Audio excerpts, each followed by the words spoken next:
And I think every time I hear the news, this one will wake people up. This one for sure is going to get people moving. Canadians will certainly rise after this one. It's the same story in the States. But you are worth it. All right? And little Muslim girls and women are worth it. They are worth me coming out here to speak to you, to tell you to start standing up. To start saying, no, not in my backyard. So even with my dad going shelter to shelter trying to find us, we went into several high security shelters. I actually got almost a full scholarship. I got the Queen Elizabeth Scholarship and other scholarships to go to McMaster University. This is really fun that I get to say this here because you guys know what I'm talking about. Back home in the States, nobody knows Queen who? No. And I had to drop out of McMaster twice. I was in there for sciences, and I had to drop twice because my dad was stalking us and wanting to kill me, basically, and kill all the rest of us. So that wasn't conducive to my higher education. All right. So this is me wearing the hijab as a 16-year-old. I took it off when I got to Canada. And so when my family got safe, I actually left.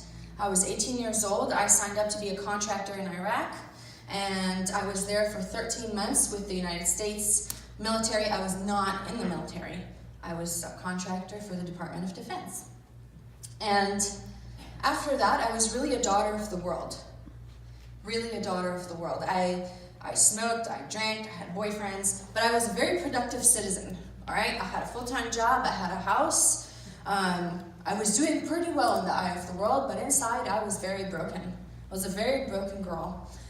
And then one day, I had a friend who came up to me and said, hey Farrah, we were all partying. She goes, have you ever tried cocaine? It's like, no, not a thing I tried. She goes, well, would you like to? I have some. You could just have it. I said, no. But for a second, I considered it. I had heard great things about how it makes you lose weight and you can stay up for days. And you can get so much accomplished. For a moment, I considered it. And then Amy comes back to me and says, well, you know what they say? You should always try something at least once. That was her pitch. I said, Amy, I think when people say that, they mean sushi, bungee jumping. I don't think crack cocaine is something everybody should try once. But maybe that's just me. But that night, I was drinking pretty heavily as usual, and I passed out. But I had hit the ground, and I said, God, if you don't save me, I know that this time I said no, maybe next time I'll say no, but the time after that, probably not. I just know I'm gonna end up in a ditch. I'm gonna be a statistic, just another rape victim, just another domestic violence victim that ended up in a ditch somewhere, overdosed. Somebody that got killed at a party, shouldn't have been there. And I fell on my face crying. The next morning I woke up and I heard the word seminary in my head. I don't know what seminary is, so I hit Google. Googled seminary, turns out it's Bible school. So I called my mother, who by now is a devout Christian, the kind of Christian that gets kicked out of church because nobody else is left to say hi to. You need to go home. That's what the pastor does. So I called up my mom. I said, Mom, I'm going to seminary. Ta-da! Yes. I was very proud of myself. She goes, oh, honey, you can't go to seminary. You smoke, you drink, you have boyfriends. They won't let you in. I was offended, deeply hurt, wounded. What happened to acceptance to everybody? What happened to the Christians I met my entire life that are turn the other cheek and do all of these things? She said, well, you know what? Why don't you do this? Why don't you commit to going to a church? Because I had flirted with the idea of church, right? I showed up, left whenever I want to, never really committed to church. She said, go to a small group. If you like it, we can look at seminary. It's reasonable. I could do that. I could go to church. Sure enough, every Sunday I went to church in the morning. Then they had a little youth group at the end of the day.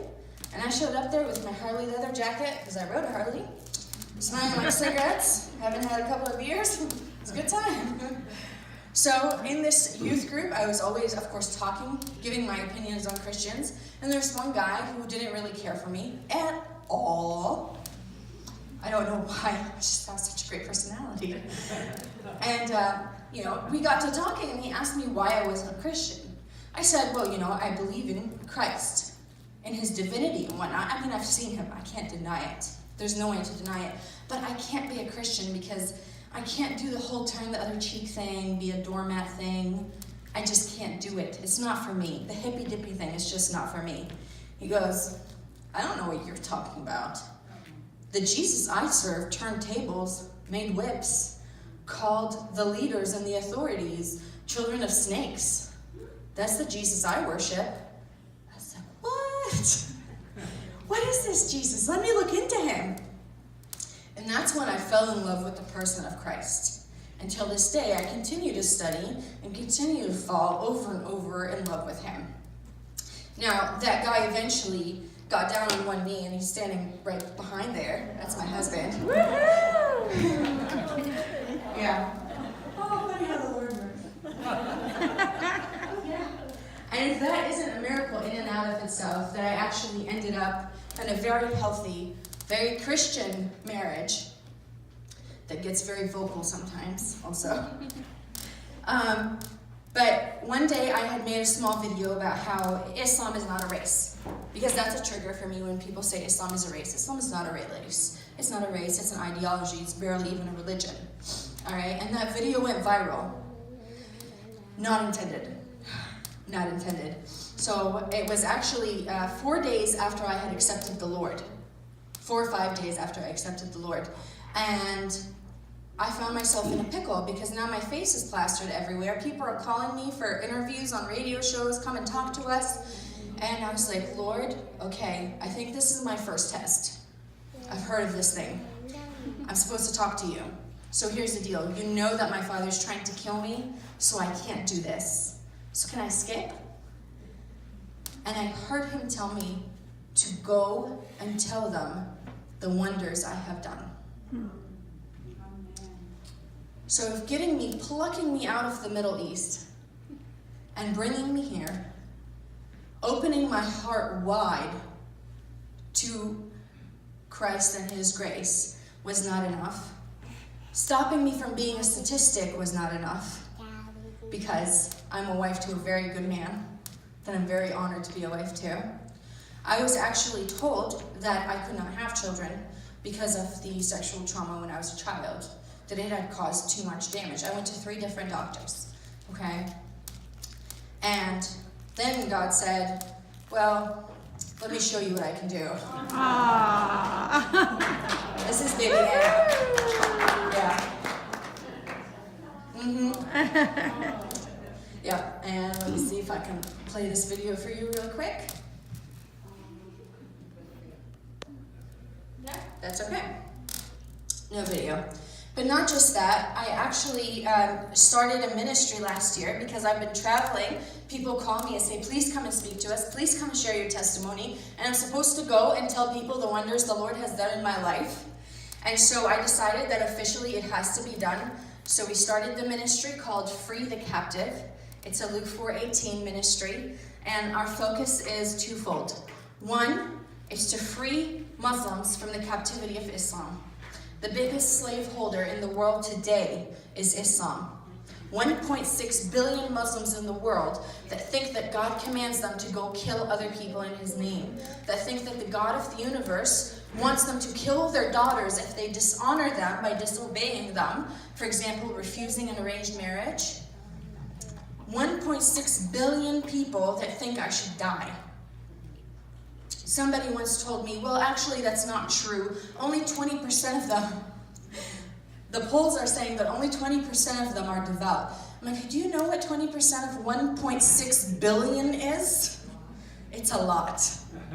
It's a lot. So free the captive, that's our first goal. Our second goal at Free the Captive is to free non-Muslims from the misinformation and the lies that Islamist apologists and the interfaith movement and the political left is trying to push on people.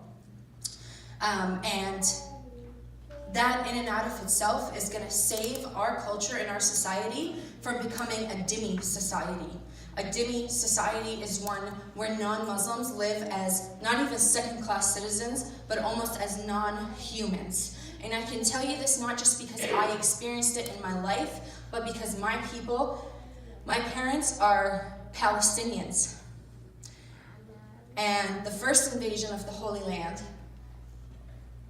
they were Jews and they were Christians that were forcefully converted because their options were, you must convert, you die, or you live as a dhimmi, which means you have to pay a tax, you don't really own your own business, you have zero rights.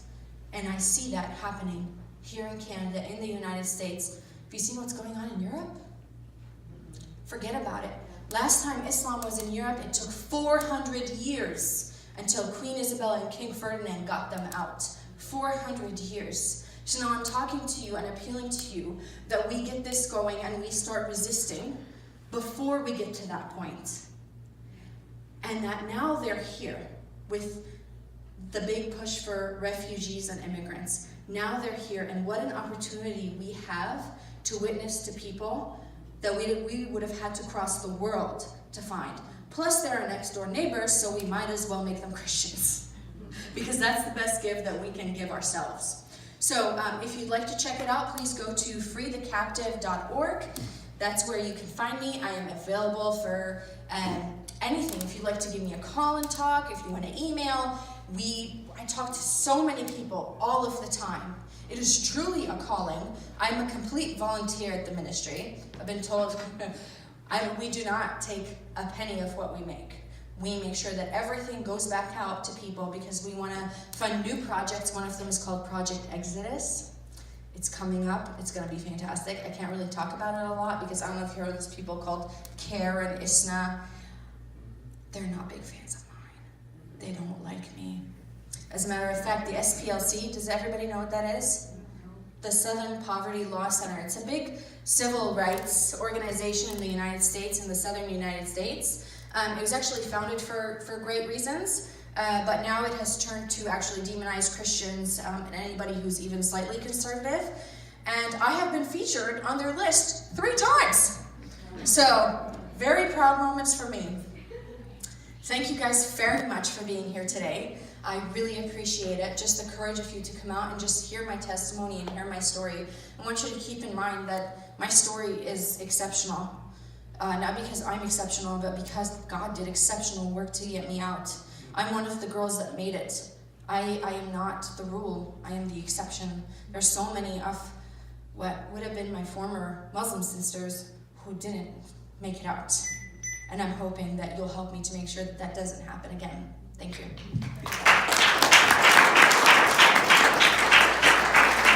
Yes, Judy. Can you share about your project about wanting to give resources to pastors? If you can just mention that quickly. Yes, sure. So we have a new project. That's what you're raising money for, yeah. Sure. We're raising money for a new project, and it's called. It's going to be called Sponsor a Pastor or Sponsor a Priest, in which we have actually reached out to different publishing companies, and we were able to get books at wholesale prices. And we want to send pastors or priests or deacons, whoever they are, a package which is going to include 2 books of testimonies of ex-Muslims. Frozen Tears by Lina Aziz, that's my mom. The other one is Seeking Allah, Finding Jesus, which is a fantastic book by Nabil Qureshi. He's an ex-Muslim. Yes. The other one we're going to include is also by Nabil Qureshi. It's called One God, Allah, or Jesus. It's a fantastic book that compares both of them together. So really looks at a comparison between the 2 gods because they're not the same.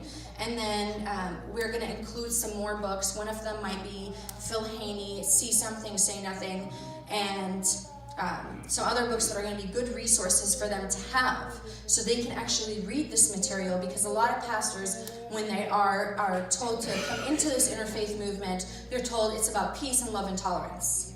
And then they end up on stage with somebody who's an imam or a sheikh who says, Jesus, in Islam, Jesus was not crucified, Judas was crucified, that Jesus is not the Son of God, and they're clapping to this while they're on stage, and I'm like, you just crucified Christ again, congratulations. Congratulations. You just denied the crucifixion and the resurrection, and with that, we're bankrupt. We've got nothing without the crucifixion and the resurrection. So we want to arm our pastors because they're our shepherds, and if our shepherds are lost, then there's no hope. All right? So we got to get our pastors armed up with the good information and with the courage, and we're hoping that it's $50, and they'll be able to get 4 books, and that includes shipping. So it's a steal of a deal. And we just need their information. We need people to donate to it, and we'll send off the books as soon as we have them. It's also going to include Dr. Bill Warner's, actually, one of his books. It's called The 2-Hour Quran. Okay? It's a little book, and it has massive amounts of information. You can also find all of these books on freethecaptive.org. Thank you. Thank you.